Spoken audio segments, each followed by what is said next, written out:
Ishte një mëngjes tjetër i ftohtë dhe i përsosur në bankën më luksoze të qytetit.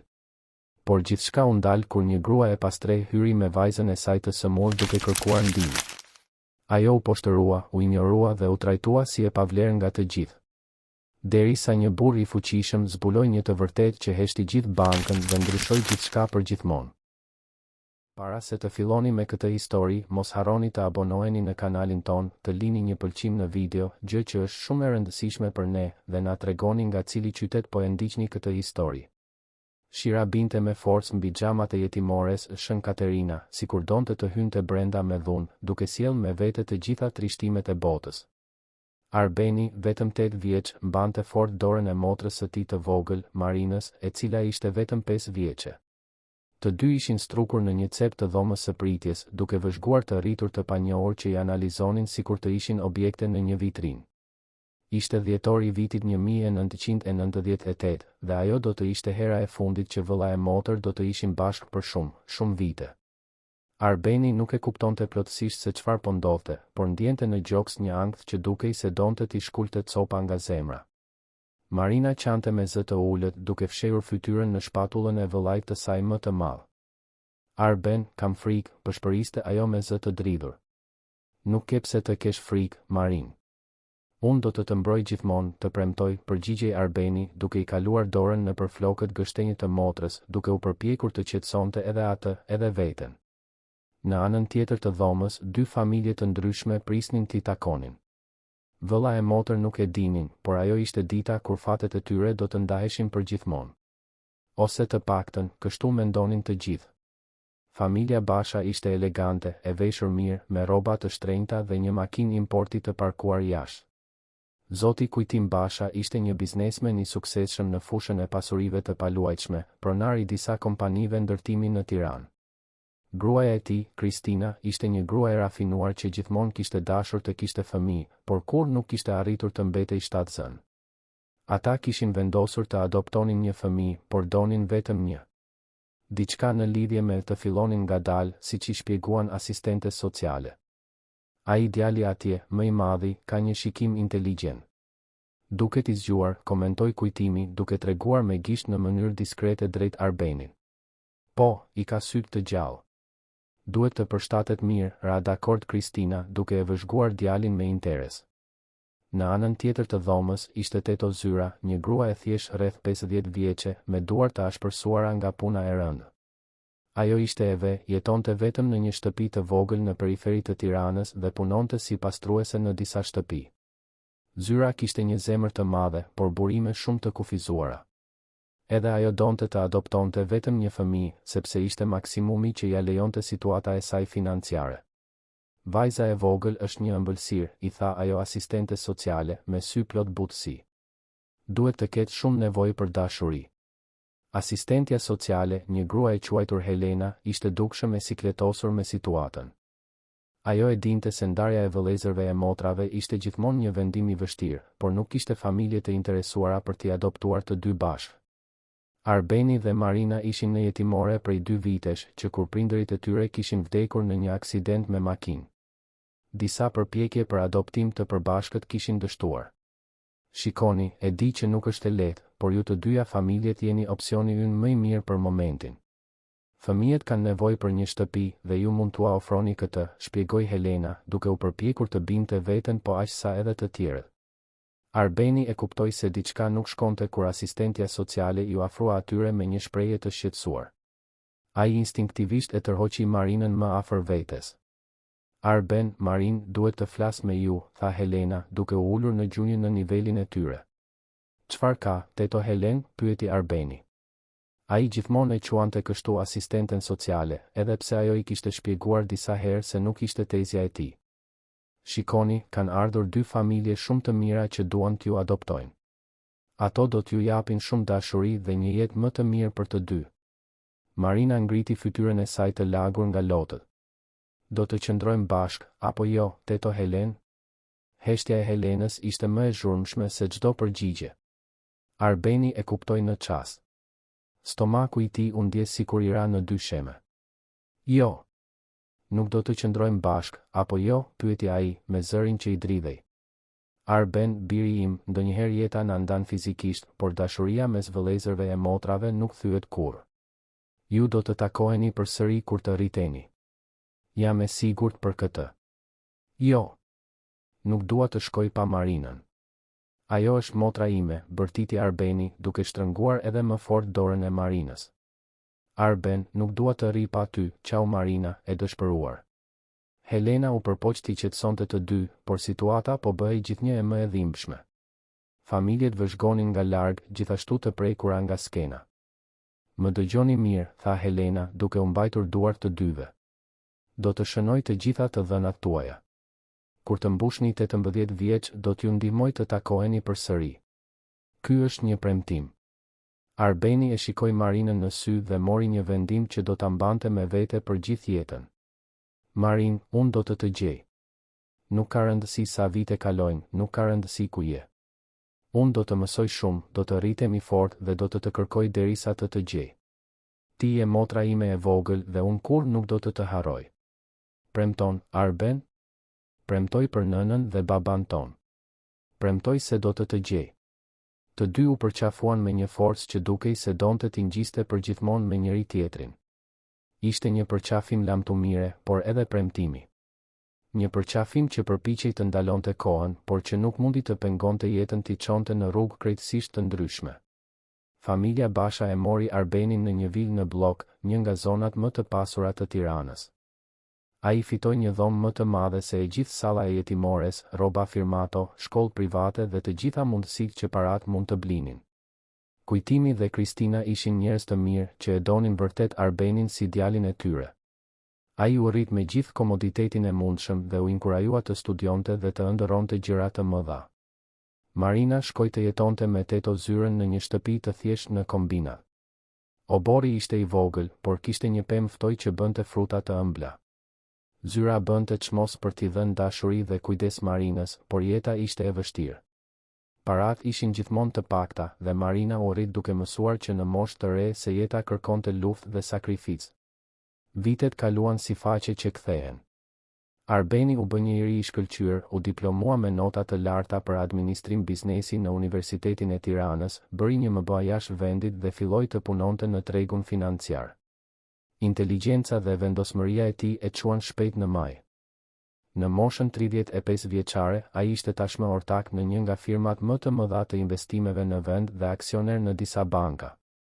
Djali nga jetimorja ishte bërë një nga biznesmenët më të respektuar të Tiranës.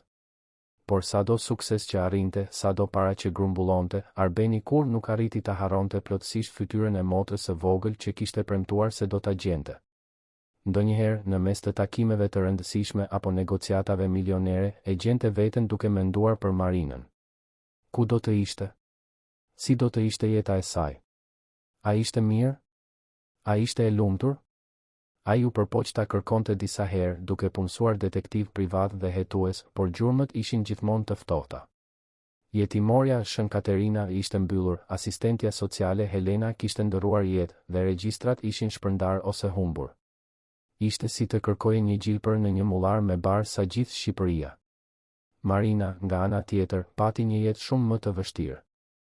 Teto Zyra e rriti me gjithë dashurinë që mund t'i ofronte, por vdiq kur Marina ishte vetëm 17 vjeçe, viktimë e një kanceri që nuk mundën ta trajtonin siç duhet për mungesë fondesh. Marina e gjeti veten përsëri vetëm në botë, pa familje, pa para, pa perspektivë. Ajo u përpoq të punonte, të studionte, të ndërtonte një jetë, por mundësitë ishin të pakta për një të re, pa kualifikime dhe pa kontakte. Mbeti shtatzën në moshën 19 vjeçare me një djalë që u zhduk kur mësoi për shtatzënin. Solli në jetë një vajzë të bukur, me sy të mëdhenj dhe shprehës, të cilën e quajti Besa. Ardhja e Besës i solli një kuptim të ri jetës së Marinës, por gjithashtu solli përgjegjësi të mëdha. Pa një punë të qëndrueshme, pa familje për ta ndihmuar, Marina luftonte çdo ditë për të mbijetuar. Bënte punë të përkohshme, shiste ëmbëlsira në semafor, pranonte çdo shërbim që i dilte përpara. Disa net, ajo dhe Besa flinin në strehimore të përkohshme ose në shtëpitë e të njohurve. Por edhe në orët më të vështira, Marina kur nuk e harronte vëllain e saj. Ajo ruante në kujtesë çdo fjalë që Arbeni i kishte thënë atë ditë të fundit në jetimore. Unë do të gjej, i kishte premtuar ai. Dhe ajo besonte në këtë premtim siç besonte se dielli do të lindte të nesërmen. Besa u rrit duke dëgjuar histori për Xhaxhi Arbenin që një ditë do të shfaqej për të kujdesur për to për vajzën, ai ishte si një hero për allash, dikush që ekzistonte në një botë magjike dhe që një ditë do të vinte t'i shpëtonte nga të gjitha vështirësitë. Mami, si do ta di Xhaxhi Arbeni se ku jemi ne, pyeste Besa, me kuriozitetin e saj të pafund 5 vjeçar. Oh, dashuria ime, zemra e vëllait ka një busull të veçantë. Ai do ta ndjej se ku jemi dhe do të na gjej, përgjigjej Marina duke i puthur ballin së bijës. Në të vërtetë, as Marina nuk e dinte se si do të ndodhte ribashkimi, nëse do të ndodhte fare. Por shpresa ishte gjithçka që i kishte mbetur për t'u kapur në ditët më të errëta. Dhe ishte në një mëngjes të ftohtë qershorit të vitit 2024, pothuajse 26 vjet pas asaj lamtumire në jetimore, kur fati vendosi se ishte koha për të përmbushur premtimin e bërë nga 2 fëmijë të frikësuar. Marina ishte e dëshpëruar sepse Besa ishte zgjuar me temperaturë të lartë dhe vështirësi në frymëmarrje. Ajo e dinte se duhej ta çonte vajzën te mjeku urgjentisht, por nuk kishte para as për ilaçin më të thjeshtë. Atëherë dikush i sugjeroi të kërkonte ndihmë në një nga bankat në qendër të qytetit, ku ndonjëherë njerëzit arrinin të merrnin kredi ose ndihmë sociale. Marina hezitoi në fillim për shkak të krenarisë, por dashuria e nënës foli më fort se turpi. Ajo e veshi Besën me rrobat më pak të grisura që kishte, kreu flokët e saj si të mundte dhe eci nëpër rrugët e Tiranës derisa arriti në qendër të qytetit. Me çdo hap, ajo ndjente zemrën t'i rrite më fort, jo nga shpresa, por nga dëshpërimi. Jo për mundësinë e gjetjes së vëllait, sepse kjo dukej tepër e pamundur, por për nevojën urgjente për të marrë ndihmë për vajzën e saj. Në anën tjetër të qytetit, Arben Basha përgatitej për një tjetër ditë pune. Ai ishte zgjuar herët, si gjithmonë, në apartamentin e tij luksos në zonën e bllokut. Hëngri mëngjesin duke vëzhguar qytetin poshtë, ndërsa rishikonte raportet financiare të ditës. Agenda e tij ishte plot me takime të rëndësishme, përfshirë një vizitë në agjencinë bankare në qendër të qytetit, ku ishte një nga aksionerët kryesor. Ai nuk e kishte idenë se ajo do të ishte dita kur një premtim i bërë nga një djalë 8 vjeçar më në fund do të përmbushej. Nuk e dinte se fati kishte caktuar një takim që do të ndryshonte përgjithmonë jetën e 2 njerëzve që dikur ishin të pandashëm. Ishte një mëngjes si gjithë të tjerët, por që do të bëhej i jashtëzakonshëm. Një mëngjes kur e kaluara dhe e tashmia do të përplaseshin në një mënyrë që askush nuk mund ta imagjinonte. Një mëngjes kur jeta do të provonte se disa premtime janë më të forta se koha, distanca dhe të gjitha vështirësitë e botës. Banka Iliria Prime zinte 3 kate të një ndërtese me xhama pasqyrë pranë sheshit Skënderbej, në qendër të Tiranës. Dyert e xhamit të temperuar reflektonin dritën e mëngjesit si diamante dhe logoja e artë e institucionit shkëlqente madhështore në fasadë. Ishte lloji i vendit ku çdo detaj ishte menduar për të bërë përshtypje dhe për të frikësuar në të njëjtën kohë. Marina ndaloi në trotuar përballë bankës, duke mbajtur dorën e vogël dhe të nxehtë të Besës. Temperatura e së bijës ishte përkeqësuar gjatë ecjes dhe vajza ishte dukshëm e pafuqishme, duke u mbështetur në këmbën e nënës. Marina pa reflektimin e saj në xhamin e derës dhe ndiu një shtrëngim në stomak. Rrobat e saj ishin të pastra, por dukshëm të vjetruara. Bluza kishte disa vrima të vogla që ishte përpjekur t'i qepte, pantallonat ishin zbardhur nga larjet e shumta dhe këpucët e saj të përdorura bënin zhurmë sepse sholla po shkëputej. Mami, kam frikë, pëshpëriti Besa, duke parë lëvizjen brenda bankës. Nuk ke pse të kesh frikë, dashuria ime. Do të kërkojmë vetëm pak ndihmë për të bler ilaçin tënd. Njerëzit do të na kuptojnë, u përgjigj Marina, duke u përpjekur të binte veten po aq sa edhe të bien. Kur dyert automatike u hapën, ajri i kondicionuar i goditi si një val e ftohtë. Kontrasti me nxehtësinë e rrugës ishte i menjëhershëm dhe i pakëndshëm. Marina mori frym thellë, duke ndier aromën e lëkurës së divanëve të shtrenjtë të përzier me parfumet e importuara dhe kafen gustatore që vinte nga zona VIP. Ambienti ishte qëllimisht frikësues. Dyshemeja prej mermeri reflektonte dritat e tavanit, duke krijuar një ndjenjë hapësire dhe solemniteti. Klientë të veshur mirë bisedonin me zë të ulët për investime dhe biznese, disa flisnin në celular për shuma që Marina as nuk mund t'i imagjinonte. Të gjithë dukej se i përkisnin asaj bote luksi dhe ekskluziviteti. Marina dhe Besa ecën ngadalë drejt sportelit të shërbimit, ku disa punonjëse elegante shtypnin në kompjuter modern. Taka e këpucëve të grave bënte jehon në dyshemen prej mermeri, duke krijuar një ritëm që dukej se shënonte diferencën sociale mes tyre dhe dy vizitoreve. Personi i parë që vuri re praninë e tyre ishte Amanda, një recepcioniste 25 vjeçare që ishte punësuar më shumë për pamjen se sa për përvojën. Ajo vishte një xhaket blu të errët pa asnjë rrullë, bishuteri diskrete por të shtrenjta, dhe mbante gjithmonë një buzëqeshje profesionale të stërvitur. Kur pa Marinën dhe Besën duke u afruar, buzëqeshja e saj u lëkun për një fraksion sekonde. Mirëmëngjes. Si mund t'ju ndihmoj? Pyeti Amanda, me një ton të sjellshëm por të ftohtë. Mirëmëngjes. Shikoni, e di që mund të duket e çuditshme që jam këtu, por vajza ime është e sëmurë dhe kam nevojë për ndihmë për të bler ilaçe për të, tha Marina, me zërin që i dridhej lehtë nga nervozizmi. Amanda puliti syt disa herë duke përpunuar informacionin. Më falni, zonjë, por këtu është një bankë private. Ne nuk bëjmë donacione apo ndihmë sociale. E kuptoj, por dikush më tha se ndonjëherë bankat ndihmojnë njerëzit në situata të vështira.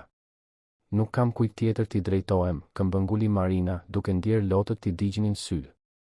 Punonjëse të tjera filluan t'i kushtonin vëmendje bisedës.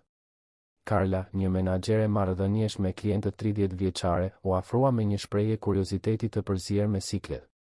Cili është problemi këtu, Amanda? Pyeti Carla, duke e parë Marinën dhe Besën nga kokat e këmbët. Zonja po kërkon ndihmë financiare për të bler ilaçe për të bien, shpjegoi Amanda, duke ulur pak zërin sikur po tregonte një sekret të turpshëm. Carla pshertiu me padurim. Zonjë, ne e kuptojmë situatën tuaj, por ky nuk është vendi i duhur. Ju duhet të kërkoni një qendër shëndetësore ose një qendër të ndihmës sociale. I kam provuar të gjitha këto. Qendrat shëndetësore nuk e kanë ilaçin që i duhet asaj, dhe qendra e ndihmës sociale tha se do të duhen javë për të marrë një autorizim. Ajo nuk mund të presë kaq gjatë, shpjegoi Marina, me dëshpërimin që i rritej në zë. Besa u kollit fort dhe u kap më fort pas këmbës së nënës. Ishte qartë se nuk ndihej mirë dhe frymëmarrja po i vështirësoi. Marina u ul në gjunjë dhe i kaloi dorën në ballin e së bijës, duke konfirmuar se temperatura ishte rritur. Ishte në atë moment kur Eduard Kastrioti, menaxheri i përgjithshëm i agjencisë, doli nga zyra e tij me një çantë lëkure dhe telefonin në dorë. Eduardi ishte 42 vjeç, i diplomuar për ekonomi në një universitet prestigjioz dhe e kishte ndërtuar karrierën e tij duke qenë rigoros me rregulloret dhe procedurat. Ai besonte fort se mbajtja e standardeve të larta ishte thelbësore për të ruajtur reputacionin e bankës. Kur pa lëvizjen në sportel, Eduardi u afrua me hapa të vendosur. Shpreja e tij tashmë tregonte irritim para se të dinte se për çfarë bëhej fjalë. Çfarë po ndodh këtu? Pse ka grumbullim në sportelin tim? Pyeti Eduardi me autoritet. Zoti Eduard, kjo zonjë po kërkon para për të bler ilaçe për të bien, shpjegoi Carla, me një ton që e bënte të qartë mendimin e saj për situatën. Eduardi i shikoi Marinën dhe Besën me një shprehje që përziente mosbesim dhe përbuzje. A e dini se ku jeni, zonjë? Kjo është një bankë private, jo një qendër bamirësie. E di që nuk është e zakonshme, por vajza ime është shumë e sëmurë dhe nuk kam më opsione të tjera, tha Marina, duke u përpjekur të ruante dinjitetin pavarësisht poshtërimit në rritje. Zonjë, le të jemi të qartë këtu. Nëse doni para, duhet të keni diçka për të ofruar në këmbim. Keni llogari tek ne? Keni investime? Prona për të lënë si garanci? Pyeti Eduardi me një buzëqeshje mizore. Jo, nuk kam asgjë nga këto, pranoi Marina, duke ndjer faqet t'i digjeshin nga turpi. Atëherë jeni në vendin e gabuar. Këtu ne merremi me klientë serioz, me pasuri reale. Nuk jemi ndihmë sociale, tha Eduardi, duke ngritur pak zërin që klientët e tjerë të mund të dëgjonin. Disa klientë filluan të ktheheshin për të vëzhguar skenën. Një zotëri me kostum gri komentoi me zë të ulët me gruan e tij. Çfarë absurditeti, si i lan këta njerëz të hynin këtu? Një grua e moshës së mesme tundi kokën me mosmiratim, po bëhet gjithnjë më e vështirë të mbahen standardet kudo. Marina ndjeu botën t'i shembej rreth vetes. Poshtërimi ishte i padurueshëm, por akoma më keq ishte të shihte Besën gjithnjë më të dobët pranë saj. Vajza ishte ulur në dyshemen prej mermeri, duke mbështetur shpinën në këmbën e nënës, qartësisht pa forca për të qëndruar në këmbë. Ju lutem, zotëri, ajo është vetëm një fëmijë i sëmurë.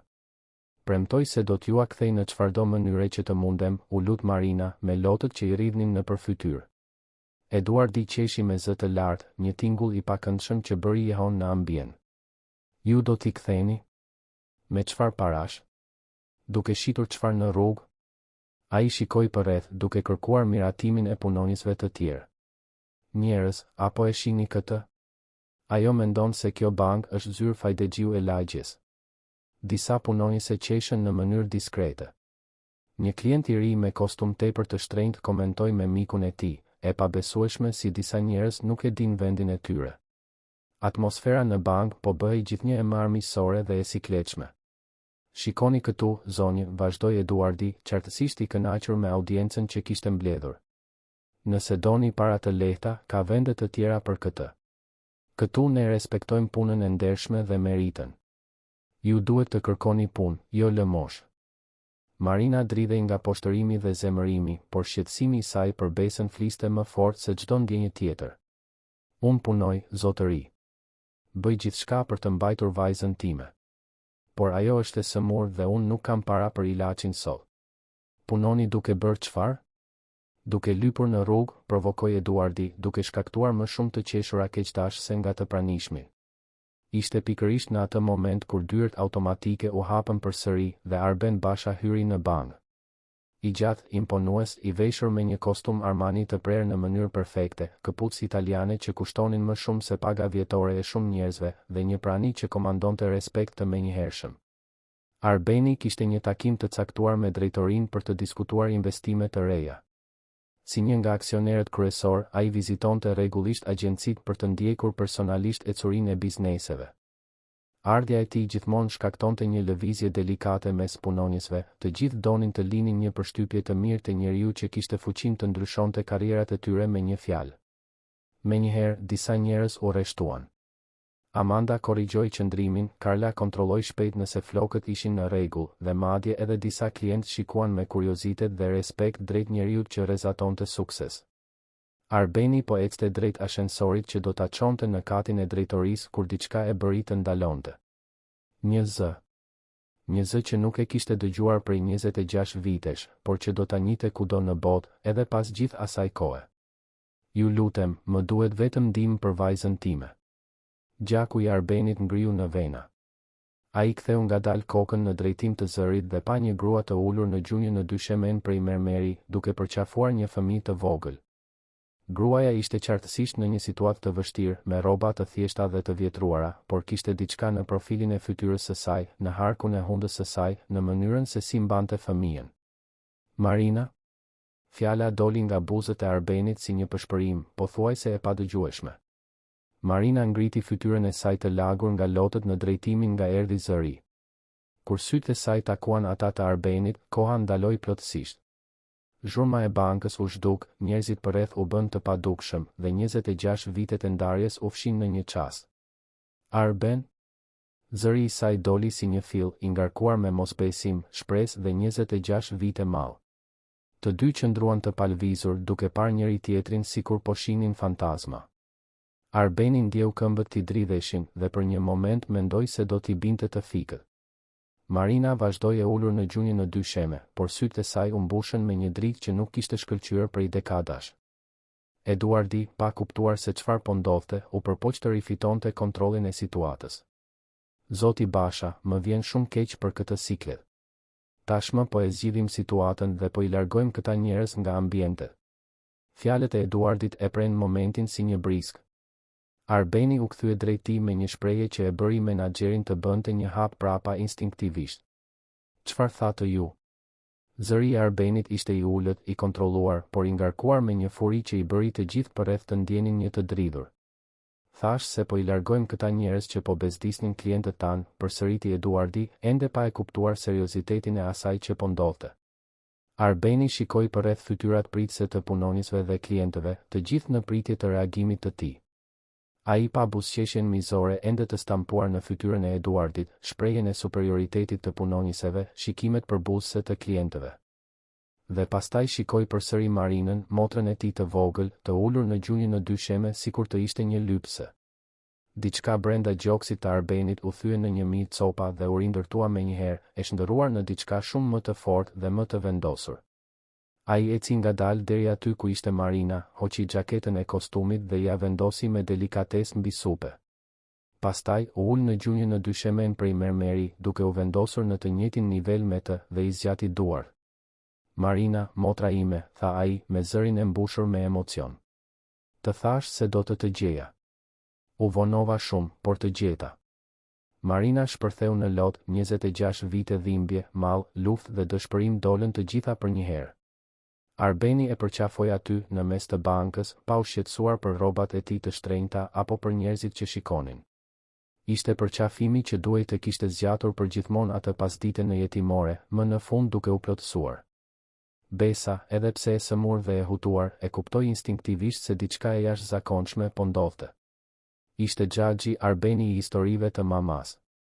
Heroi që kishte ardhur t'i shpëtonte. Heshtja në bank ishte shurdhuese.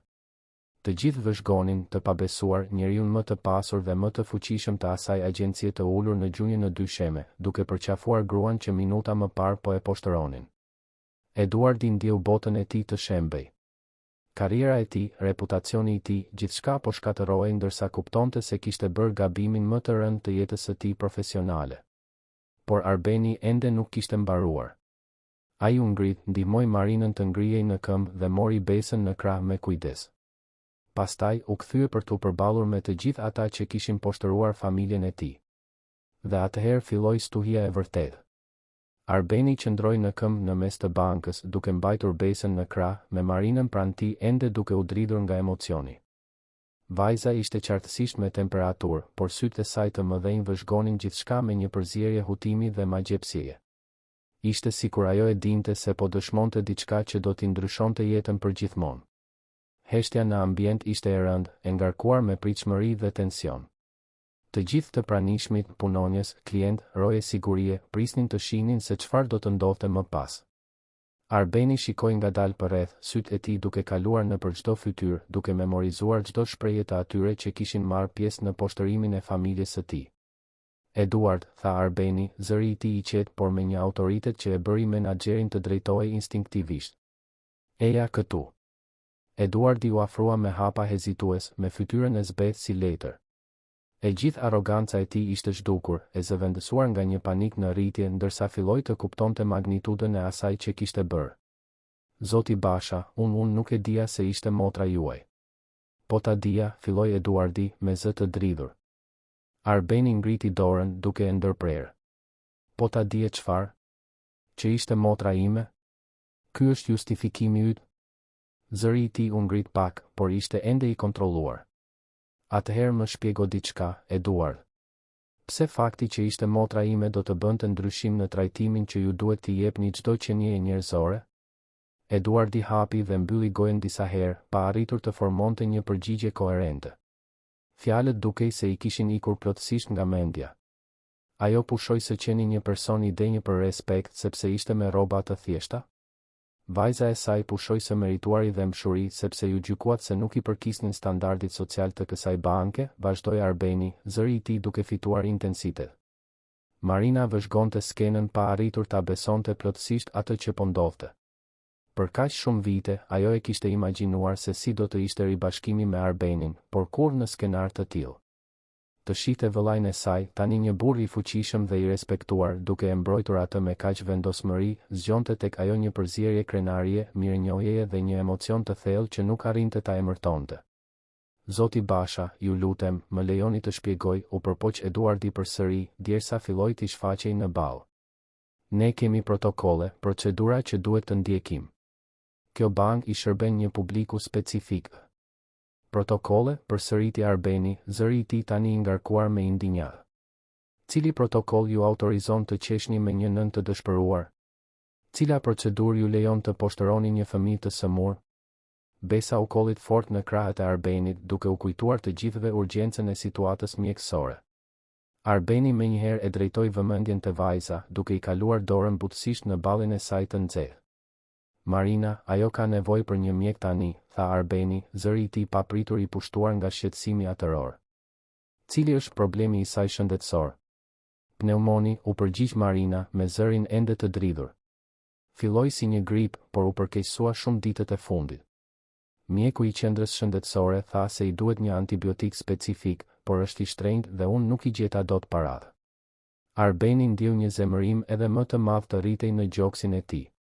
Ndërsa diskutonin protokolle dhe standarde sociale, një fëmijë po vuante për mungesë të një ilaçi që për të do të përfaqësonte vlerën që shpenzonte në një vakt. Amanda, tha Arbeni, duke thirrur recepcionisten që përpiqej të bëhej e padukshme pas sportelit.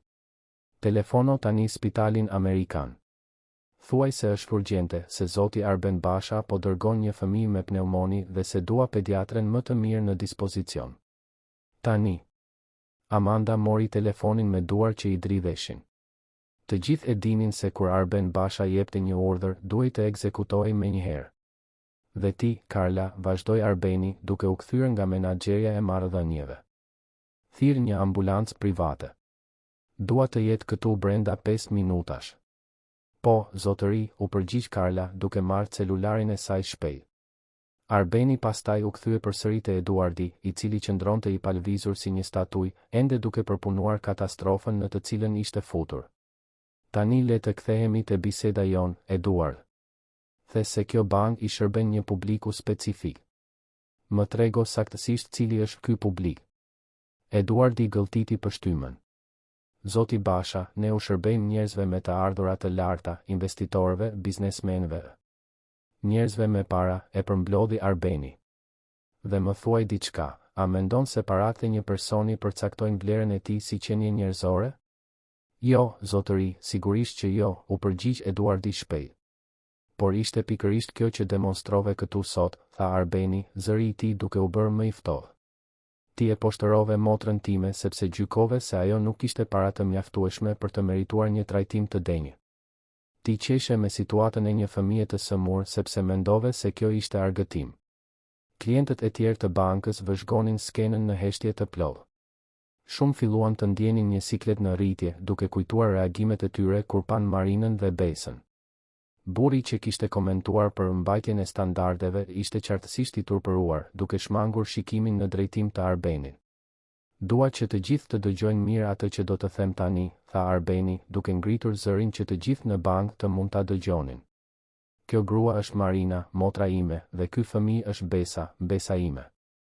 Por kjo nuk duhet të bëjë asnjë ndryshim në trajtimin që ju i jepni çdo personi që hyn në këtë bank. Ai bëri një pauzë, duke parë përsëri përreth ambientit.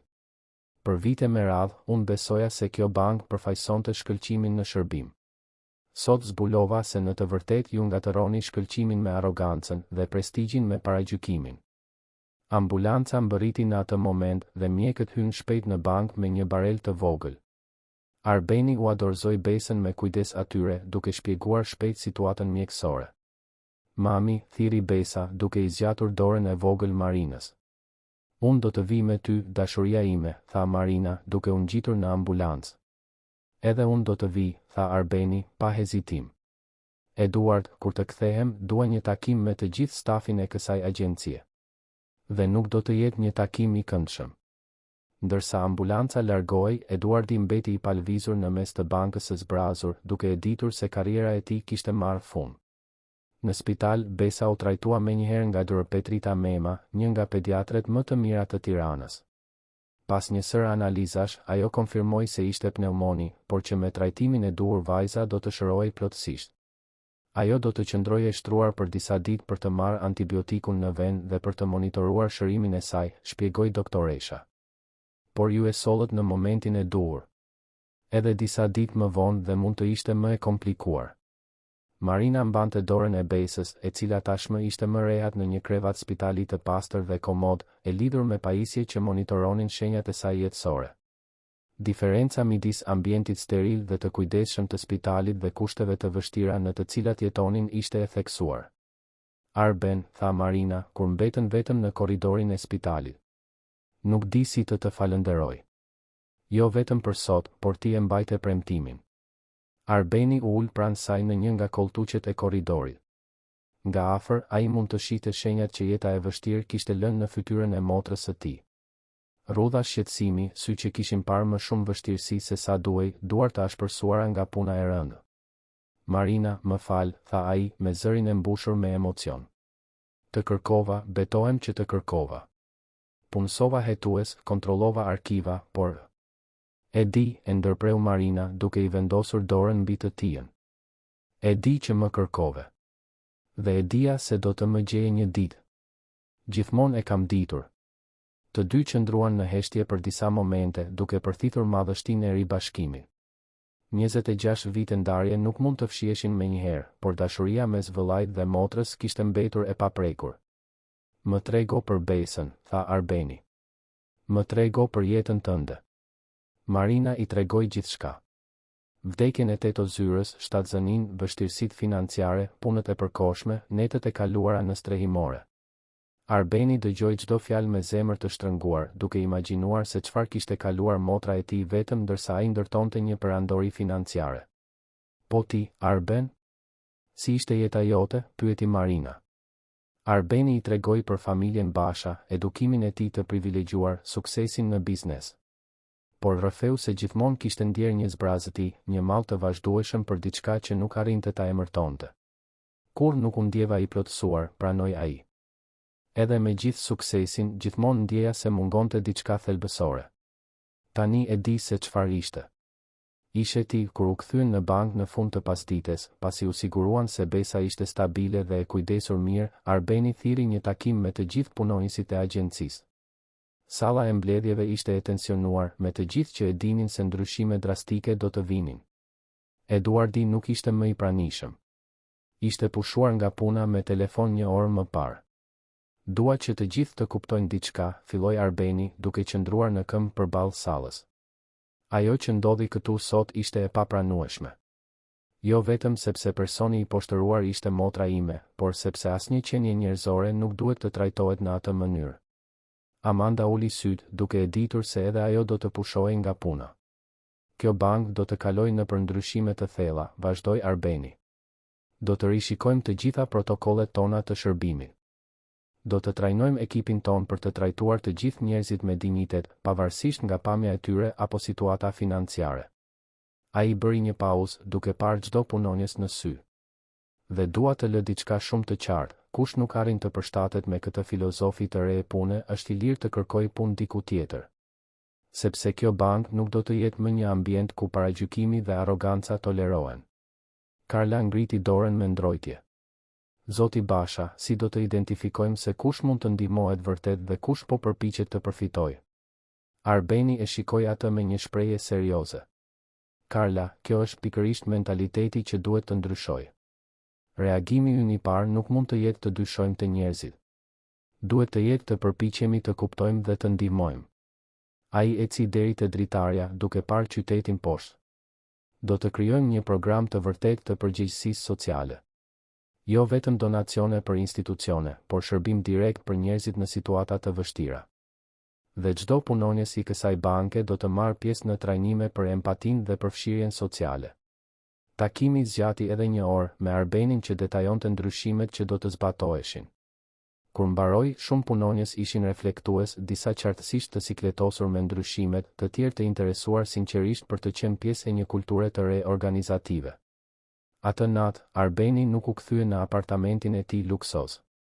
Qëndroi në spital duke fjetur në një koltuk pranë krevatit të besës, ndërsa Marina pushonte në një krevat shtesë që stafi mjekësor kishte siguruar.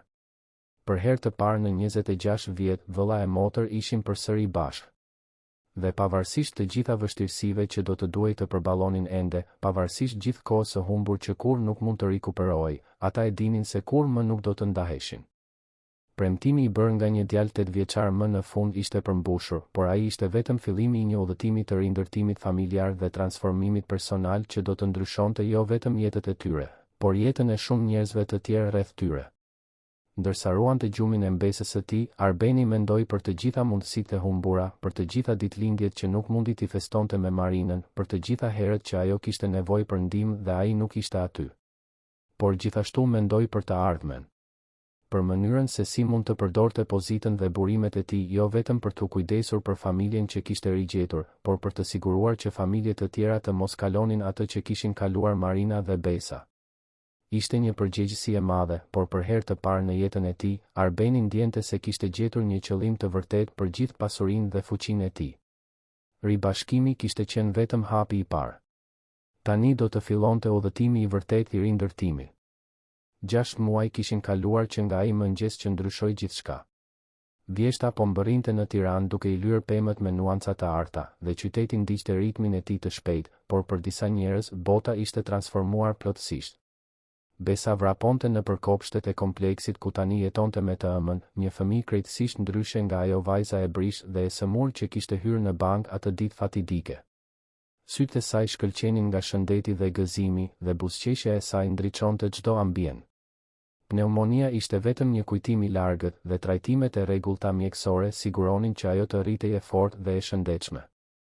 Xhaxhi Arben, bërtiti ajo, duke vrapuar drejt Arbenit që sapo kishte mbërritur për drekën e së dielës që ishte bërë traditë familjare. Arbeni e mori në krah, duke e rrotulluar në ajër ndërsa ajo qeshte me zë të larë. Ishte e pabesueshme se si ajo vajzë kishte mbushur një zbrazëti në zemrën e tij që ai as nuk e dinte se ekzistonte. Ajo e quante Xhaxha, por për të gjitha efektet praktike, Arbeni ishte bërë një figurë atërore në jetën e saj. Si është princesha ime e preferuar, pyeti ai, duke i puthur faqen e saj trëndafili. Xhaxhi, sot mësova të bëj mbledhje në shkollë. Mësuesja tha se jam shumë e zgjuar, tregoi Besa, krenare për veten. Arbeni shikoi Marinën, e cila vëzhgonte skenën nga balkoni i apartamentit me një buzëqeshje që rrezatonte lumturi të vërtetë. Transformimi i saj ishte gjithashtu mbresëlënës. Jo vetëm fizikisht, megjithse kujdesi mjekësor, ushqimi i duhur dhe fundi i stresit të vazhdueshëm i kishin kthyer bukurinë e saj natyrale, por kryesisht në pamjen e saj. Kishte një qetësi në sytë e saj që nuk ekzistonte më parë, një paqe që vinte nga dia se kur më nuk do të duhej të luftonte vetëm. Apartamenti ku Marina dhe Besa jetonin tani ishte i thjeshtë, por komod. Arbeni kishte këmbëngulur të blinte një apartament luksos për to, por Marina kërkoi diçka më modeste. Dua që Besa të rritet duke ditur vlerën e gjërave, kishte shpjeguar ajo. Dua që ajo të kuptoj se lumturia nuk vjen nga ajo që ke, por nga kush ke pranë. Ishte një vendim që Arbeni e respektonte thellësisht. Gjatë këtyre muajve, ai kishte mësuar shumë për përullsinë dhe vlerat e vërteta nga motra e tij. Marina kishte rifilluar studimet duke përfunduar gjimnazin pa shkëputje nga puna dhe tani studionte për pedagogji në një universitet privat. Kishte zbuluar një pasion për të mësuar fëmijëve, veçanërisht atyre në situata të vështira sociale. Arben, duhet të shohësh projektin që po zhvillon Marina, tha Besa, duke e tërhequr nga dora. Ajo do të ndihmoj fëmijë të tjerë siç më ndihmoi mua kur isha e sëmur. Marina buzëqeshi, pak e turpëruar nga entuziazmi i së bijës. Është vetëm një projekt i fakultetit, asgjë e madhe. Asgjë e madhe, protestoi Arbeni. Marina, ti po krijon një program alfabetizimi për fëmijët e rrugës. Kjo është e jashtëzakonshme. Gjatë drekës, Marina shpjegoi projektin e saj final të kursit. Ajo donte të zbatonte një program edukativ në partneritet mes trehimoret dhe institucionet sociale, duke ofruar jo vetëm alfabetizim, por edhe mbështetje emocionale dhe orientim për fëmijët që jetonin në rrugë. Ishte një ide e lindur nga përvoja e saj, nga dikush që i njihte nga afër vështirësitë e këtij realiteti. Dhe më e mira e të gjithave, tha ajo, me sytë që i shkëlqenin nga pritshmëria, është se banka miratoi financimin për projektin.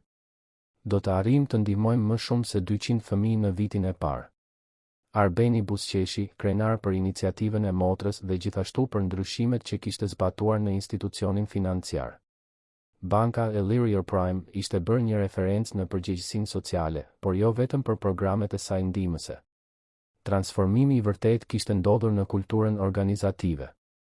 Pas asaj dite fatidike, Arbeni kishte pushuar nga puna jo vetëm Eduardin, por edhe punonjës të tjerë që treguan rezistencë ndaj ndryshimeve të mentalitetit. Amanda, çuditërisht, kishte kërkuar të qëndronte dhe të merrte pjesë në trajnimet e ndërgjegjësimit. Sot, ajo koordinonte programin e shërbimit të humanizuar të institucionit dhe ishte bërë një nga punonjësit më të dashura nga klientët. E di, Arben, tha Marina, ndërsa pinin kafe pas drekës, ndonjëherë mendoj nëse e gjithë kjo nuk ishte pjesë e një planim më të madh. Të gjitha ato vështirësi që kalova, gjithë ai vuajtje ndoshta ishte e nevojshme që unë të mund të kuptoja vërtet dhimbjen e njerëzve të tjerë. Arbeni reflektoi mbi fjalët e motrës. Në muajt e fundit, edhe ai kishte kaluar një transformim të thellë personal. Suksesi i tij biznesor kishte fituar një kuptim të ri kur drejtohej drejt kauzave sociale. Ai kishte zbuluar se të ndihmojë njerëzit e tjerë i jepte një kënaqësi shumë më të madhe se çdo biznes fitimprurës. Ndoshta ke të drejtë, tha ai. Ndoshta na u desh të kalonim në përgjithë këtë për t'u bërë ata që jemi sot. Besa, që po luante në tapetin e sallonit, ngriti kokën. Xhaxhi Arben, mësuesja ime, tha se ti je një hero. A është e vërtet? Arbeni qeshi, i hutuar. Pse e tha këtë, princesh? Sepse dëgjoj historinë e bankës, se si e shpëtove mamin dhe mua. Dhe gjithashtu sepse tani banka ndihmon njerëz të tjerë siç na ndihmuat ne. Historia e ribashkimit në bank ishte përhapur nëpër qytet, por jo në mënyrën që Arbeni priste. Nuk u publikua si një histori suksesi biznesi apo strategji marketingu, por si një mësim humanizmi. Disa media kishin kërkuar të intervistonin, por ata preferuan të ruanin privatësinë, duke lënë veprat të flisnin vetë. Ndikimi, megjithatë, ishte i rëndësishëm. Banka dhe kompani të tjera filluan të rishikonin politikat e tyre të shërbimit, të frymëzuar nga shembulli i Iliria Prime. Programe trajnimi për empatinë dhe përfshirjen sociale filluan të zbatoheshin në sektor të ndryshëm të ekonomisë. Nuk jam hero, Besa, tha Arbeni, duke ju afruar vajzës. Heron janë njerëz si nëna jote, që u përball me të gjitha vështirësitë vetëm dhe kur nuk e humbi shpresën. Unë bëra vetëm atë që çdo vëlla duhet të bëjë. Marina i kapi dorën Arbenit. Ti bëre shumë më tepër se kaq, Arben. Ti jo vetëm që më gjete, ti më ktheve dinjitetin. Dhe jo vetëm mua, por shumë njerëzve të tjerë. Ishte e vërtetë. Programi i mikrokredive i zbatuar nga banka kishte ndihmuar qindra sipërmarrës të vegël të ngrinin bizneset e tyre. Projekti i edukimit financiar falas u shërbente komuniteteve në nevojë në të gjithë rajonin e Tiranës. Dhe politika e punësimit gjithëpërfshirës u kishte dhënë mundësi punësimi njerëzve në situata të vështira sociale. Mami, tha Besa, duke ndërprer bisedën e të rriturve, mund t'i tregoj Xhaxhi Arbenit për surprizën?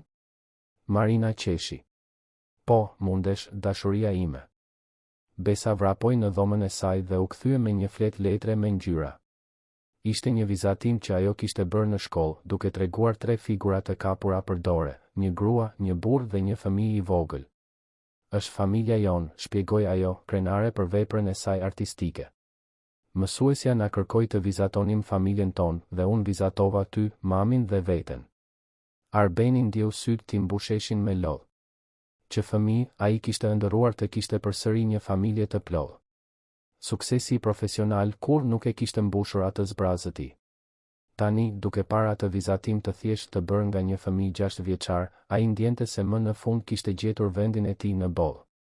Është vizatimi më i bukur që kam parë ndonjëherë në jetën time, tha ai, me zërin e mbushur me emocion. Atë pasdite, të 3 shkuan të vizitonin jetimore në Shpresa, institucionin ku Marina tani zhvillonte punën e saj vullnetare. Arbeni ishte bërë financuesi kryesor i vendit, duke siguruar që asnjë fëmijë të mos kalonte vështirësitë që ata kishin kaluar. Kur mbërritën, u pritën nga 10 fëmijë që vrapuan drejt Besës. Ajo ishte bërë një lloj ambasadoreje e vogël e jetimores, duke e vizituar rregullisht dhe duke luajtur me djemt dhe vajzat e tjera. Për të, ato vizita ishin argëtim i pastër. Për fëmijët e tjerë, ajo përfaqësonte shpresën, provën e gjallë se ishte e mundur të dilje nga ajo situatë dhe të kishe një jetë të lumtur. Teto Marin. Xhaxhi Arben bërtitën fëmijët në kor. Marina u ul në gjunjë në mes tyre, duke shpërndar përqafime dhe duke pyetur për shkollën, për ëndrat e tyre, për frikrat e tyre. Arbeni vëzhgonte, i impresionuar nga natyrshmëria e saj për të menaxhuar atë situatë. Ishte sikur ajo kishte lindur për atë gjë. Motra Katarina, drejtoresha e jetimores, ju afrua Arbenit. Zoti Arben, nuk di si t'ju falenderoj për gjithçka që keni bërë për ne. Fëmijët janë më shpresëplot, më të gëzuar. Ne po kthejmë vetëm pak nga ajo që na ka dhënë jeta, u përgjigj Arbeni. Dhe në të vërtetë, ata që po fitojnë më shumë jemi ne. Gjatë vizitës, Arbeni njoftoi një risi. Banka kishte vendosur të krijonte një fond të përhershëm për të garantuar që të gjithë fëmijët e jetimores të kishin akses në arsimin e lartë kur të mbushnin 18 vjeç. Ishte një mënyrë për të thyer ciklin e varfërisë dhe për të dhënë mundësi reale për transformim social. Kur u kthyen në shtëpi në fund të pasdites, Besën e zuri gjumi në sediljen e pasme të makinës, e lodhur por e lumtur. Marina dhe Arbeni biseduan me zë të ulët për të mos e zgjuar. Arben, kam diçka të rëndësishme për të thënë, tha Marina me një shprehje serioze. Arbeni ndjeu një therrje shqetësimi. Çfarë ka? A është gjithçka në rregull? Marina buzëqeshi. Gjithçka është perfekte. Kam marrë një propozim për të koordinuar një program kombëtar edukimi për fëmijët në rrezik. Është një mundësi unike, por do të thotë se do të duhet të udhëtoj shumë, të mbaj leksione, të koordinoj projekte në qarqe të ndryshme. Arbeni qëndroi në heshtje për disa momente duke përpunuar informacionin. Dhe ti dëshiron ta pranosh? Dua, tha Marina, pa hezitim.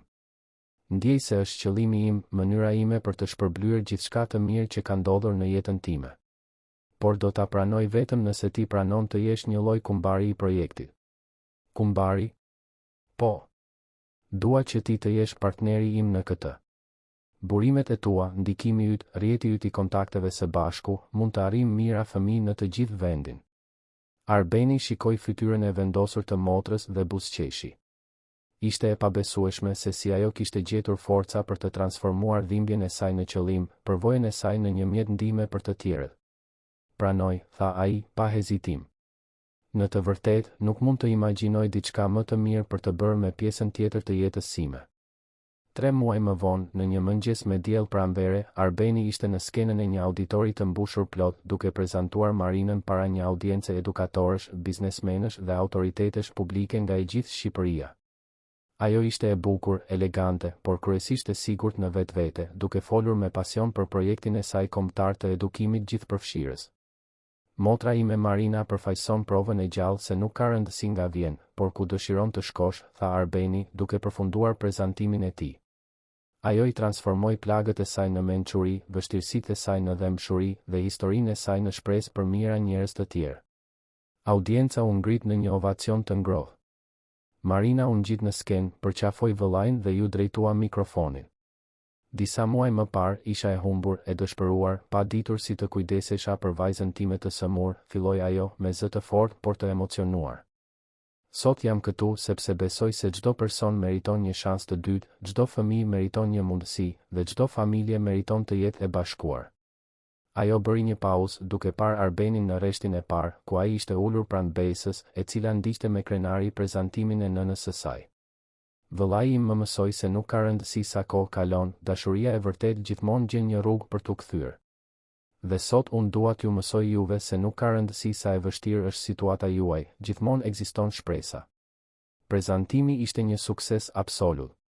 Projekti kombëtar u miratua unanimisht me financim të garantuar për 5 vitet e ardhshme. Ishte fillimi i një transformimi social që do të arrinte 10 mijëra fëmijë në të gjithë vendin. Atë natë, në shtëpi, të 3 darkuan së bashku siç bënin gjithmonë. Besa tregoi për prezantimin e saj në shkollë, Marina foli për hapat e ardhshëm të projektit kombëtar dhe Arbeni ndau planet për të zgjeruar programet sociale të bankës në rajone të tjera. E di se çfarë më duket më e pabesueshme në gjithë këtë, tha Marina, ndërsa ndihmonte Besën të lante dhëmbët para gjumit. Çfarë? Pyeti Arbeni. Është se gjithçka filloi me një premtim që një djalë 8 vjeçar i bëri një vajze 5 vjeçare. Dhe shiko ku kemi arritur.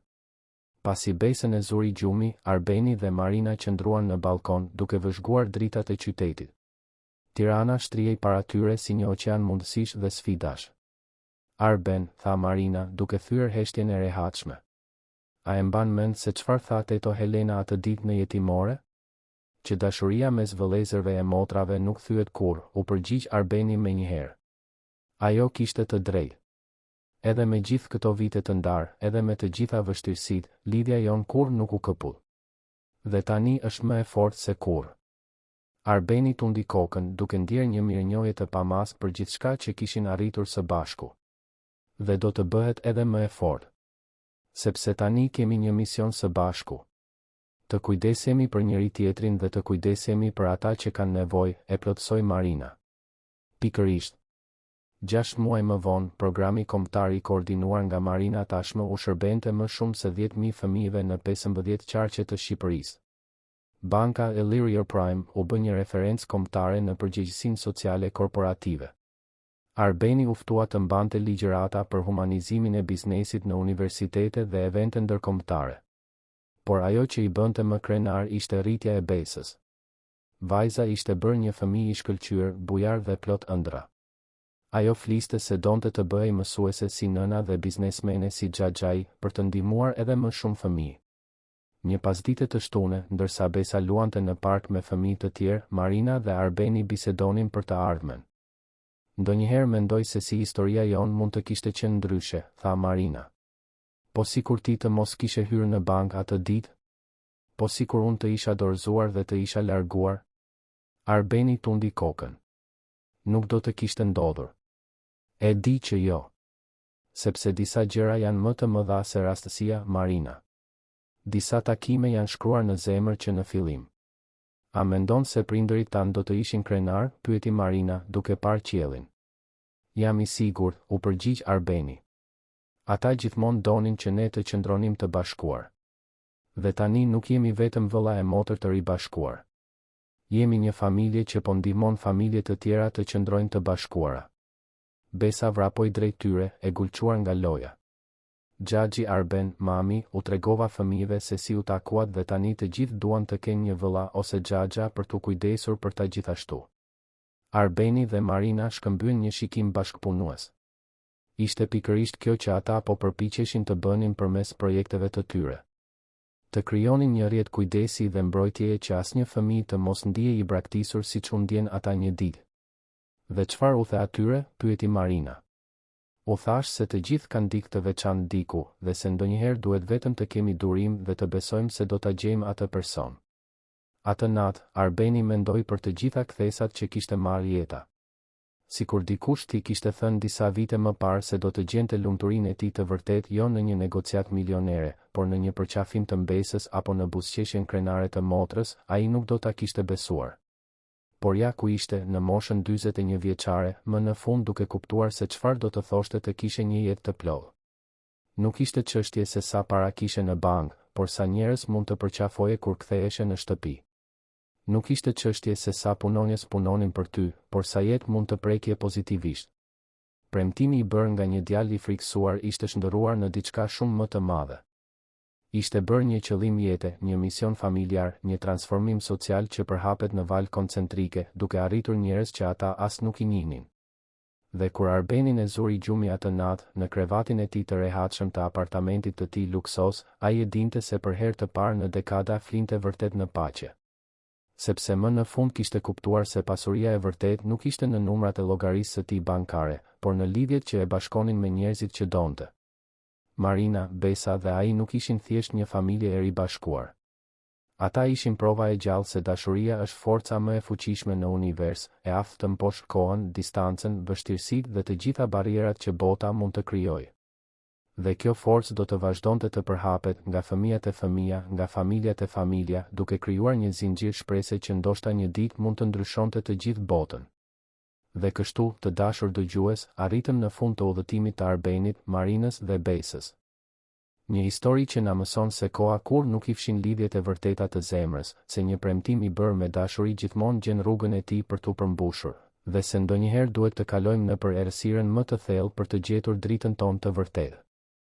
Nëse kjo histori preku zemrën tuaj siç preku tonën, lini pëlqimin tuaj, abononi në kanalin ton dhe ndani në komente se cili moment ju emocionoi më shumë. Çdo ditë sjellim për ju histori që zbulojnë bukurinë, forcën dhe shpresën që ekzistojnë brenda shpirtit njerëzor. Sepse ne besojmë se secili prej nesh mban brenda vetes fuqinë për të transformuar jo vetëm jetën e vet, por jetën e të gjithëve rreth nesh. Deri në episodin tjetër dhe mbani mend, dashuria gjithmonë fiton.